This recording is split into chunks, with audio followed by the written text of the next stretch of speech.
कि ये जनता जान रही है कि आपके काले कारनामे क्या हैं, आपकी काली करतूतें क्या हैं। इस देश को बचाने के लिए, संविधान को बचाने के लिए, लोकतंत्र को बचाने के लिए फिर से एक नई लड़ाई। अब जीतना हारना, संसद में बैठना जीतना, ये तो सब छोटी बातें हैं। ये जो बुलंदी से बिना डरे सच का सामना कर रही है वो अपने घुटने टेक दे हुए हैं, क्योंकि अब जो है वो अति हो गई है। और जैसे कहते हैं ना कि अति सर्वथा वर्जित है, तो इस प्रकार से कानून का की सरकार जो है ये प्रोपेगेंडा सरकार है, कुछ भी करेगी ताकि लोगों का ध्यान सही मुद्दे पर से भटका पाए और जीत जो है वो अंत में हमेशा सत्य की ही होती है। नाम क्या है मैम? मेरा नाम अवनी बंसल है।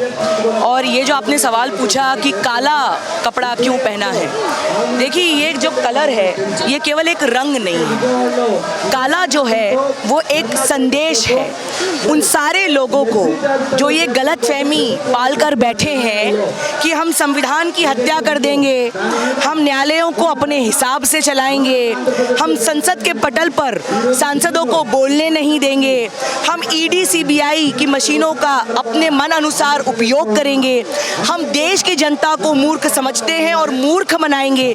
ये उन सारे लोगों को एक साफ साफ संदेश है कि ये जनता जान रही है कि आपके काले कारनामे क्या हैं, आपकी काली करतूतें क्या हैं। और इस देश की आज़ादी के लिए जो हमारे पूर्वजों ने खून बहाया था, उस पूरी उनकी शहादत को हम बर्बाद नहीं जाने देंगे। इस देश को बचाने के लिए, संविधान को बचाने के लिए, लोकतंत्र को बचाने के लिए फिर से एक नई लड़ाई लड़ेंगे। राहुल के लिए आवाजें क्यों उठ रही है जबकि तो कानूनी सजा मिली है उनको?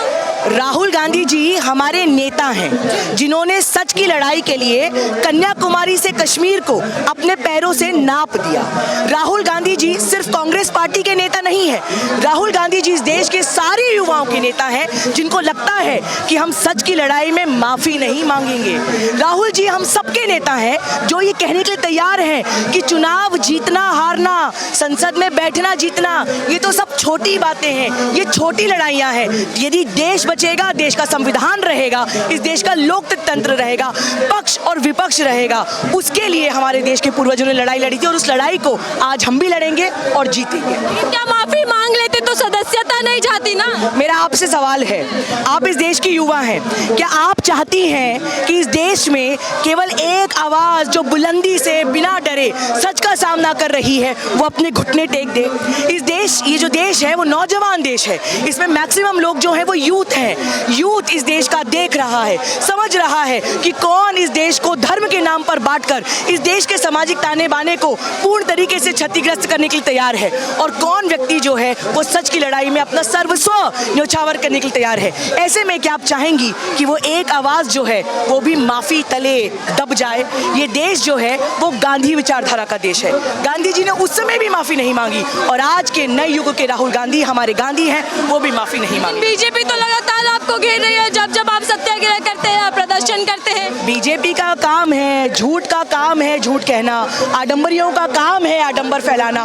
वो अपना काम करेंगे, हम अपना काम करेंगे, लेकिन हमें इस बात में कोई शक नहीं कि हम सच की लड़ाई लड़ रहे हैं और जीत जो है वो अंत में हमेशा सत्य की ही होती है। बीजेपी को कैसे हरा पाएंगे? राहुल गांधी संसद से बाहर हो गए, चुनाव पर महात्मा गांधी जो हैं वो नेता नहीं थे लेकिन कांग्रेस पार्टी के इस देश के राष्ट्रपिता थे।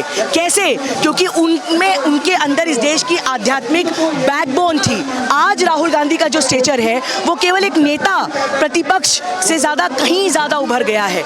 आज राहुल गांधी इस देश को एक आध्यात्मिक दर्शन, एक आध्यात्मिक पथ की ओर आगे ले जा रहे हैं। तो मुझे लगता है कि ऐसे में उनका राजनीतिक सफर क्या होगा ये तो समय निर्धारित करेगा, लेकिन उनका जो कद है, उनका जो अपने राष्ट्र प्रेम है, उस टेस्ट में राहुल गांधी की अब दूर दूर तक कोई कंपैरिजन नहीं कर सकता। राहुल गांधी गिर गए हैं या फिर सरकार गिरती दिखाई दे रही है? देखिए, राहुल गांधी हम सबको इकट्ठे करने वाली वो आवाज है जो इस देश में संविधान, लोकतंत्र और सच को बचाने की लड़ाई लड़ रहे हैं। इसलिए राहुल गांधी पे जो प्रहार है वो लोकतंत्र पे प्रहार है, वो संविधान पे प्रहार है। धन्यवाद। आंदोलन करेंगे आप लोग?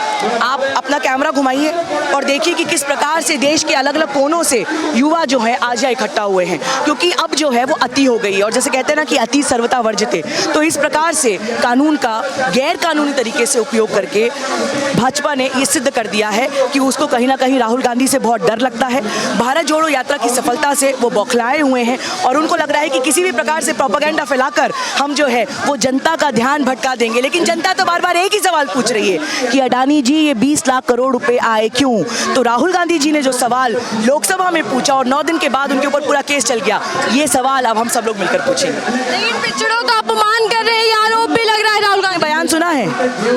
आपसे सवाल है, क्या आपने बयान सुना है? क्या कहा है बयान में? क्या आप दोहरा सकती हैं? क्या आपको पता है कि उस सरनेम का अपमान क्या है? वो सेंटेंस उन्होंने क्या कहा? उन्होंने ये नहीं कहा कि सब मोदी चोर हैं, उन्होंने कहा जिन जिन चोरों का नाम मैं ले रहा हूं उनके नाम में मोदी क्यों है। तो अब उनको पता है कि पिछड़ा वर्ग जो है इस देश का वो कांग्रेस के साथ खड़ा है, तो उनको लग रहा है कि ये मौका है तो इसको पिछड़े वर्ग के बारे में बता दो। तो मोदी की सरकार जो है ये प्रोपेगेंडा सरकार है, कुछ भी करेगी ताकि लोगों का ध्यान सही मुद्दे पर से भटका पाए। पर ये देश की जनता है, वो कहते हैं ना ये लोग हैं, ये जनता है, ये सब कुछ जानती है। तो लोगों के सामने सच का सच और गलत का गलत। परिवर्तन की लहर चलेगी। परिवर्तन की लहर तो आप देखेंगे बहुत लंबी चलेगी। बहुत धन्यवाद।